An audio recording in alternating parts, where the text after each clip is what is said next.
not a game, it's a rich thing. Hello students, आज की इस वीडियो में हम लोग डिसोल्यूशन ऑफ पार्टनरशिप फर्म के चैप्टर में जनरेटरी के टॉपिक को डिस्कस करेंगे। ठीक है, ध्यान रखिएगा, जनरेटरी का टॉपिक काफ़ी इंपॉर्टेंट है और अक्सर देखा गया है कि 6 मार्क्स का क्वेश्चन कई बार जनरेटरी का ही आ जाता है। तो उसके कॉन्सेप्ट को हम लोग यहाँ पे बहुत ईजीएस्ट वे में आपको समझाएंगे। आप इसे बिना देरी के हुए समझने की कोशिश कीजिएगा। ठीक है, तो हम लोग सबसे पहले डिसोल्यूशन ऑफ पार्टनरशिप फर्म के बारे में बता दूं तो एक पार्टनरशिप बिजनेस जब एंड हो जाता है कम्प्लीटली, तो उसी को हम क्या कहते हैं, आपका डिसोल्यूशन ऑफ पार्टनरशिप फर्म कहते हैं। ठीक है, और पार्टनरशिप बिजनेस एंड होने के कई रीज़न हो सकते हैं, जैसे जिस मोटिव के लिए पार्टनरशिप बनाई गई है वो पार्टनरशिप का मोटिव कंप्लीट हो गया, जितने टाइम ड्यूरेशन के लिए पार्टनरशिप फर्म बनाया गया था वो टाइम ड्यूरेशन कंप्लीट हो गया, पार्टनर की डेथ हो जाना, पार्टनर का इंसॉल्वेंट हो जाना, या due to illegal activities government उसे कम्प्लीटली बैन कर देती है या फिर डिसॉल्व कर देती है। ठीक है, तो ये कुछ रीज़न है। हम लोग यहाँ पे टॉपिक डिस्कस करेंगे जनरेटरी के बारे में। आपको मैं जो जनरेटरी बताऊँगा वो आपको रियलाइजेशन अकाउंट के थ्रू जनरेटरी कैसे पास की जाती है, इसमें अक्सर गलती होने के चांसेस कम होते हैं, तो उस तरीके से हम लोग यहाँ पे जनरेटरी सीखेंगे। ठीक है, तो वन बाय वन मैं आपको उसके इफेक्ट को कैसे जनरेटरी के तौर पे रिप्रेजेंट करेंगे रियलाइजेशन के थ्रू, उसे आप देखिएगा, मैं आपको समझाऊंगा। ठीक है, सबसे पहले है जैसे plant of ₹10,000 were realised at ₹9,500, यानी कि आपने 10,000 का प्लांट 9,500 में रियलाइज़ कर दिया। आपको पता है हम रियलाइजेशन अकाउंट में बाय बैंक करके दिखाते हैं। ठीक है, बाय बैंक करके प्लांट, ठीक है ना, 9,500।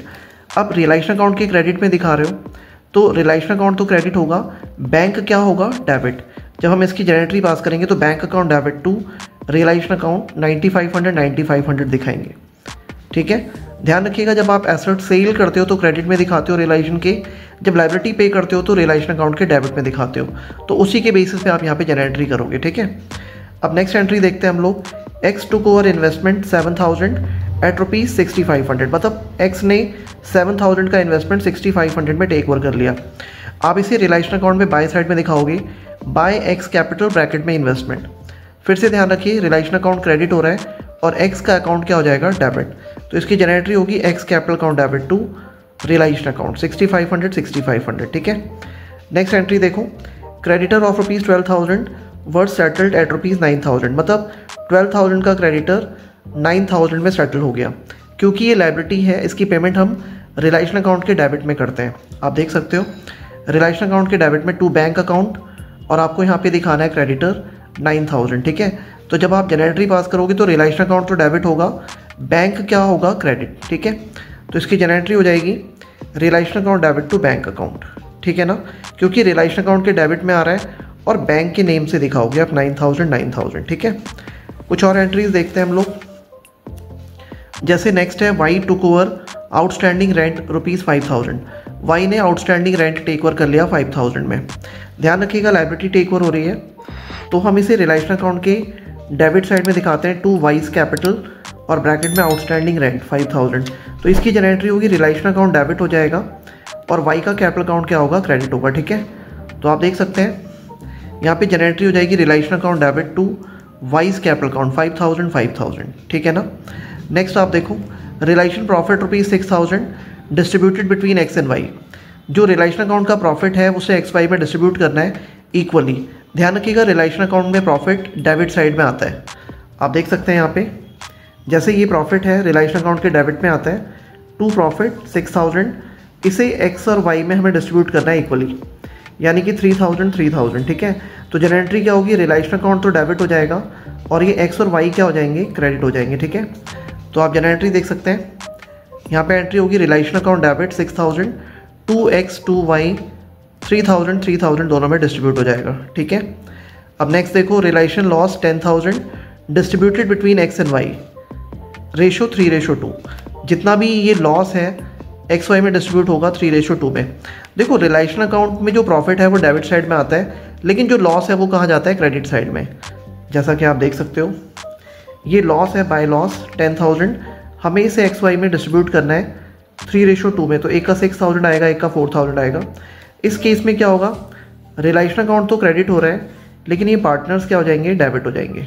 तो एंट्री होगी X debit Y debit to realisation account. ठीक है, आप देख सकते हो इसकी जो जनरेटरी होगी वो X capital debit Y's capital account debit to realisation account 10,000 को 3:2 में डिस्ट्रीब्यूट करोगे तो 6,000 4,000 हो जाएगा। ठीक है, नेक्स्ट हम लोग देखते हैं realisation expense 10,000 rupees 6,000 were discharge by X and remaining reimbursed by firm. यानी जो 10,000 का रियलाइजेशन एक्सपेंस है उसमें 6,000 तो एक्स उसकी पेमेंट करेगा, बाकी का पैसा फर्म पे करेगी। तो क्योंकि ये एक्सपेंस है रियलाइजेशन अकाउंट के डेबिट में पे होगा, आप देख सकते हैं यहाँ पे 2x कैपिटल करके रियलाइजेशन एक्सपेंस एक्स ने पे कर दिया 6,000, बाकी का पैसा टू बैंक अकाउंट करके एक्सपेंसेस 4,000 फर्म पे करेगी। ठीक है, आप देख सकते हो रियलाइजेशन अकाउंट डेबिट हो रहा है, एक्स एक बार क्रेडिट हो जाएगा और फिर बैंक के नाम से दिखाओगे आप। ठीक है, आप देख सकते हो कि जनरल एंट्री कैसे होगी। रियलाइजेशन अकाउंट डेबिट 10,000 पूरा, 2x कैपिटल 6,000 दिखा दो और टू बैंक अकाउंट करके 4,000, यानी हम इसकी कंबाइन एंट्री पास करेंगे। ठीक है, कुछ और इंपॉर्टेंट एंट्रीज जैसे पार्टनर एक्स लोन रुपीज़ 15,000 वर पे ऑफ। ध्यान रखना कि जो पार्टनर का लोन होता है वो सीधा बैंक अकाउंट के क्रेडिट साइड में पेमेंट होता है। तो ये आपका बैंक अकाउंट है और ये क्रेडिट साइड है, बाय एक्स लोन करके हम इसकी पेमेंट करते हैं। ठीक है, तो जब हम इसकी जनरल एंट्री पास करेंगे तो देखो बैंक अकाउंट तो क्रेडिट हो रहा है और एक्स का लोन क्या हो रहा है, डेबिट हो रहा है। तो इसकी जनरल एंट्री होगी X loan account debit to bank account 15,000 करके आपको दिखाना है। ठीक है, बैंक अकाउंट क्रेडिट हो रहा है और एक्स का लोन क्या हो रहा है, डेबिट, तो इसलिए X loan debit to bank account. ठीक है, तो ये एंट्री काफ़ी इंपॉर्टेंट है, आपको ध्यान रखना है। कुछ और इंपॉर्टेंट एंट्रीज जैसे आपको दिया हुआ है debit balance of profit and loss 9,000 were distributed between X and Y 2:1। ध्यान रखना ये आपका debit balance of profit and loss balance sheet में एसेट साइड में दिया होता है। जैसे ये रहा प्रॉफिट एंड लॉस 9,000, इसको ना हम कैपिटल अकाउंट के डेबिट साइड में डिस्ट्रीब्यूट करते हैं टू प्रॉफिट एंड लॉस करके एक्स और वाई में। क्योंकि 9,000 है और रेशो 2:1 है तो 6,000 3,000 आएगा। जब आप इसकी जनरल एंट्री पास करोगे तो देखो कैपिटल अकाउंट तो डेबिट हो रहा है, मतलब एक्स और वाई क्या हो रहे हैं, डेबिट, और ये प्रॉफिट एंड लॉस क्या हो जाएगा, क्रेडिट। जब आप इसकी जनरल एंट्री करोगे तो X capital debit, Y capital debit to profit and loss, यानी 9,000 को हम डिस्ट्रीब्यूट करेंगे 2:1 में, तो एक का 6,000 एक का 3,000 आएगा। ठीक है, इन केस अगर ये जो बैलेंस है ये डेबिट बैलेंस के बदले क्रेडिट बैलेंस गिवन होता तो क्या करते। क्रेडिट बैलेंस का मतलब ये है ये जो प्रॉफिट एंड लॉस है आपको लायबिलिटी साइड में दिया होता। ठीक है, तब आप इसे प्रॉफिट एंड लॉस करके क्रेडिट साइड में डिस्ट्रीब्यूट करते हैं, यानी बाय साइड में, और उस टाइम पे क्या होता, पार्टनर्स तो क्रेडिट हो जाते और ये जो प्रॉफिट एंड लॉस है वो क्या हो जाता, डेबिट हो जाता। तो मैंने आपको एंट्री करके दिखाई हुई है, आप देख सकते हो। तो इन केस अगर क्रेडिट बैलेंस होगा तो प्रॉफिट एंड लॉस अकाउंट आपका डेबिट और पार्टनर एक्स कैपिटल और वाईज कैपिटल क्या हो जाएगा, क्रेडिट हो जाएगा, यानी कि ठीक इसका अपोजिट एंट्री पास होगा। ठीक है, तो 9,000 है और ये हो जाएगा 6,000 3,000। ठीक है ना, एक और एंट्री देख लेते हैं। वर्कमैन कंपनसेशन रिजर्व आपका 16,000 है, distributed between X and Y equally. ध्यान रखिएगा जो वर्कमैन कंपनसेशन रिजर्व है वो भी हमें ना बैलेंस शीट में लायबिलिटी में दिया होता है, हम इसे कैपिटल अकाउंट में बाय साइड में डिस्ट्रीब्यूट करते हैं by workman compensation reserve X में और वाई में, क्योंकि कैपिटल अकाउंट फिर से यहाँ पे क्रेडिट ही होगा और वर्कमैन कंपनसेशन क्या हो जाएगा, डेबिट हो जाएगा। ठीक है, तो आप देख सकते हो उसकी जनरल एंट्री होगी workman compensation reserve debit 2x 2y 16,000 को इक्वली डिस्ट्रीब्यूट करना है, यानी 8,000 8,000। ठीक है, तो आई होप यहाँ पे आपको क्लियर हो गया होगा। ठीक है, तो हमने यहाँ पे सारी बेसिक्स एंट्री जो है जो आपको एग्ज़ाम में हेल्प करने वाली है वो हमने आपको बता दी है।